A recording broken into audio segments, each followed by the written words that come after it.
The PSA Group, which owns Vauxhall as well as Peugeot, seems to have one electric vehicle drivetrain that it's trying to put in as many vehicles as possible.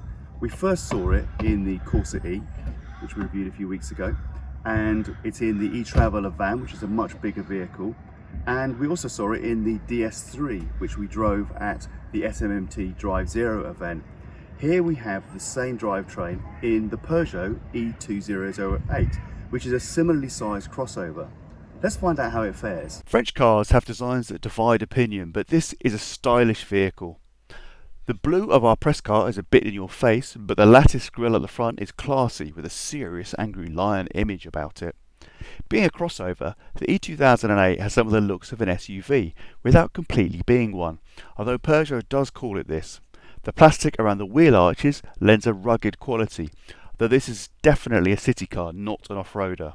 There are 5 different trim levels available, starting with Active Premium. There are then Allure and Allure Premium options, and you can also select GT and GT Premium. You can choose from 7 different colours, including 2 different blacks, grey, white and red. The paints range in price from £300 to £725 extra. The basic colour is a very intense luminous orange, so our blue paint here is an optional extra and one of the most expensive at £725. The wheel choices range from 16-inch for active models, 17-inch for Allure and GT, and 18-inch for GT Premium. We could probably spend the rest of this video talking about all the different trim choices and options on the e-2008, but let's not do that. It does seem unnecessarily complicated. One thing they all have in common is a 50 kilowatt-hour battery and a 136 HP motor. The interior options are as wide-ranging as the exterior ones. There's cloth seating on the Active Premium, leather effects and cloth on the Allure models, a different leather effect and cloth on the GT, and Alcantara with cloth on the GT Premium. The seats are Comfort on the Active and Allure, and Sport on the GT and GT Premium. They're also heated on the GT and GT Premium, though this is an option on the Allure models. One thing you don't get on any trim level is electronically adjustable seats. All adjustment is mechanical, and the Active trim only has height adjustment on the driver's side. Thanks to the extra height of the crossover format, there's plenty of headroom in the front. There's a useful cubby in the centre and 2 cup holders that unusually have different sizes. The Qi charger under the central screen is an option on the Active and Allure, but standard on other models. The sense of space is accentuated by this panoramic sunroof, which is an option on the GT line, but standard on the GT. You can also open it fully with this button here. The rear has plenty of headroom for a decently sized adult as well, and also a reasonable if not exceptional amount of knee room. You'd have to be a pretty small adult to want to spend a long journey in this central seat though. There are no separate air conditioning vents for rear passengers, but you do get a couple of USB ports for them to charge their devices. There are also, as we like to point out, magazine holders in the back for your kids to put their copies of Razzle. One of the big advantages of the crossover format is you tend to get a big boot, and this is a pretty big one. It's 434 litres, which is only surpassed by the Kia e-Niro, and that's plenty of room for your shopping or 4 pieces of hand luggage. One of the unusual things about the e-2008 is this modular boot system, so you can then find this extra space here for your tools, and you can put your charging cables in there, and it has an electric pump for your tyres, which is a nice little touch. And you even get this little bottle of tyre sealant, which is handy because there's no extra tyre in the back. So take out the rear rack and you can drop the seats forward in the usual 60-40 arrangement. And this gives you a massive 1,467 litres, which is actually bigger than the Kia e-Niro. And this is where you see where this modular boot comes in handy, because that's not flat. But if you put this in, you get a nice flat boot, which is really useful if you happen to be moving a wardrobe. Probably not a very big wardrobe, but at least a wardrobe. When we drop the seats down, you can see that the headrest didn't matter, that it was fully extended. So with that 50 kilowatt-hour battery, range is up to 206 miles. However, that reduces with larger wheels. This car has 18-inch wheels, so it's more like 191 miles on this car. As you can see, the motor is in the front because this car can also be bought as a petrol or diesel version. The now ubiquitous CCS connection is used for charging, and DC charging up to 100 kilowatts is supported. Using the latter, it will only take 30 minutes to put 80% charge in from 10%. Charging from a 7 kilowatt wall box takes about 7.5 hours, which is quite reasonable. And if you have a 14p per kilowatt hour supply, this car costs about 3.4p per mile using the WLTP range. Now let's look around some of the internal controls in this car. So the basic drive controls use this kind of gear stick-like device, which you might notice is very similar to the Corsa E. Surprise, surprise. You have to press this button on the side to select any of the modes, which is a little bit irritating. Then you press P on the top to select park. You have an electronic parking brake, which you must use, otherwise it gives you error messages. And then there's rocker here for choosing between the 3 drive modes, which are Eco, Normal and Sport. You have a separate set of controls for the aircon. However, this isn't zoned, it's one temperature for the whole car. And of course you get these 2 buttons here for selecting the heated seats on the 2 front seats.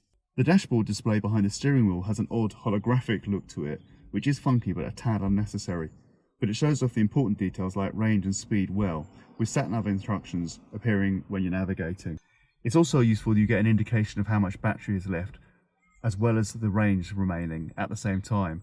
The steering wheel is small and angular, which gives it a sporty feel, but some people might find it a bit too small because it's a bit like kind of you having your hands really close to your chest when you're steering. However, we do like the fact that there are fewer larger buttons for controlling the various functions.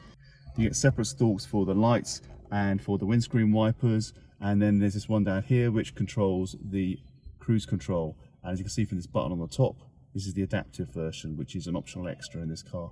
Until you get to the Allure Premium, the central screen is 7-inch, but from that trim level and above, it's this 10-inch version.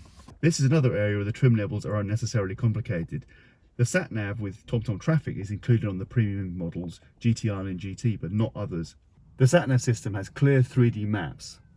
You also get DAB and FM radio, and then there's Apple CarPlay and Android Auto. You get some settings for your air conditioning here. You can view some settings and change them for the car itself. Obviously attach a phone by Bluetooth and get some status for your charging.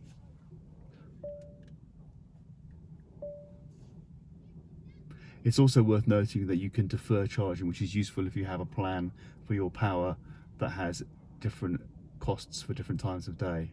Okay, so let's take it for a spin. As we said in the introduction, this car has the same basic powertrain as a Vauxhall Corsa E, which means it has 136 horsepower. This gives it the ability to get to 60 miles per hour in 8.5 seconds, which is actually nearly a second slower than the Corsa E, actually 0.7 seconds slower. You can feel the difference in performance because although this car is only 15 kilograms heavier than the Corsa E, it doesn't feel quite as urgent when you're accelerating in sport mode. It's not this car is slow, you still have that sense of urgency that you get from almost all EVs. It just doesn't have that kind of sense of hot hatch rascalry that you get from the Corsa E. On the plus side, there's very little torque steer when you're accelerating hard. As we said before though, this angular steering wheel does feel a little bit odd. Some might like it, others might find it strange.